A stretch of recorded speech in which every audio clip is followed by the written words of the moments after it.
د خیبر پښتونخوا جرنالستانو دپاره په پیښور پریس کلب کې یو لوی کنونشن جوړ کړی شوی و چې پکې د کورمې په شمول د ټولو ضم شوي قبایلي ضلعو او د صوبو مختلفو سیمو نه جرنالستان راغلي وو. د عوامي نیشنل ګوند صوبایي مشر میاں افتخار حسین د میډیا کنونشن په باره کې وویل چې د جرنالستانو مسلو حل لپاره د قسمه پروګرامونه ضروري دي. ډېره د خوشحالۍ خبره ده چې صحافیان داسې اکټیویټیز کوي کم چې رولز ریګولیشن جوړ شوي دي هغې کې چې کم نیګیټیو پوینټس دي هغه په ګوته کوي، صحافیانو کې شعور پیدا کوي او د دې لپاره خبره کوي چې بی داسې پابندۍ نه دي پکار چې صحافت پې ختم شي. صحافت چې کم دی د حکومتونو دننه یو اهم ستن ده او ته چې د صحافت د بلډینګ یو ستن ختمه کې اسم زموږ عدلیه چې کم دی چینجووالی ده، دغه رنګ پارلیمنټ هم په مسلو کې نښتی دی. نو که زمونږ خپلې ستنې ني نو دا چت به په څه باندې ولاړ وي. د پیښور سینیر جرنالیست او د پروګرام ارګنایزر شمیم شاهد وویل چې په پروګرام د صوبې ټولو سیمو نه د صحافیانو ګډون دغه پروګرام نور د اهمیت وړ ګرځولی ده. ټریډیشنل میډیا وه که هغه پرنټ وه که هغه الکترونیک میډیا وه نو هغه زورلی کېږي. هغې کې چې کوم کارکوونکي چې کومو جرنالستانو کار کو هغه بېروزګاره کېږي. نو په دې وجه موږ دا او قانونونه داسې ورځ تر ورځې راوباسي حکومتو چې په هغې مقصد دی چې په میډیا باندې قطغن ولګي د هغې اواز بند شي.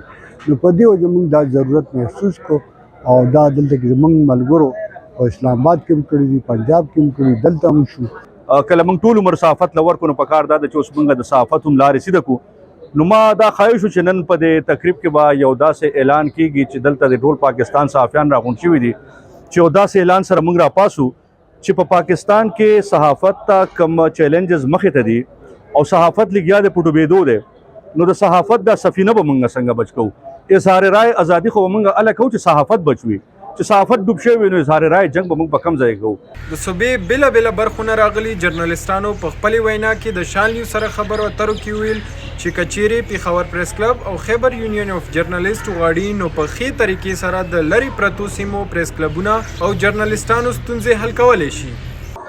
خیبر یونین اف جرنالیست او پیښور پریس کلب چې دلته ډېر ذمه دار جرنالستان موجود دي، نه پکار دي چې دوی د خپل پریس کلب او د پیښور جرنالستانو مسلو سره سره د قبایلي ضلعو جرنالستانو مسالې او نور د صوبې مختلفو علاقو چې کوم پریس کلبونه دي، تنظیمونه دي، د هغوی مسالې د هم په نظر کې وساتي. دا یو ښه آغاز دی.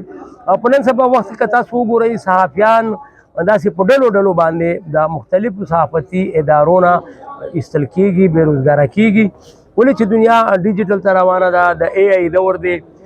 اے آی او یا ډیجیټلایزیشن نه صرف دا چې صحافت په ټوله دنیا کې په انډسټري باندې اثر غورځولی دی. د جرنالستانو لپاره جوړ شوی کنونشن کې د پیښور پریس کلب صدر محمد ریاض خان، سینیر جرنالیست مظهر عباس او د نورو جرنالستانو تنظیمونو او مشرانو په دغه موقع ویناګانې وکړې او د جرنالستانو په ستونزو یې رڼا واچوله.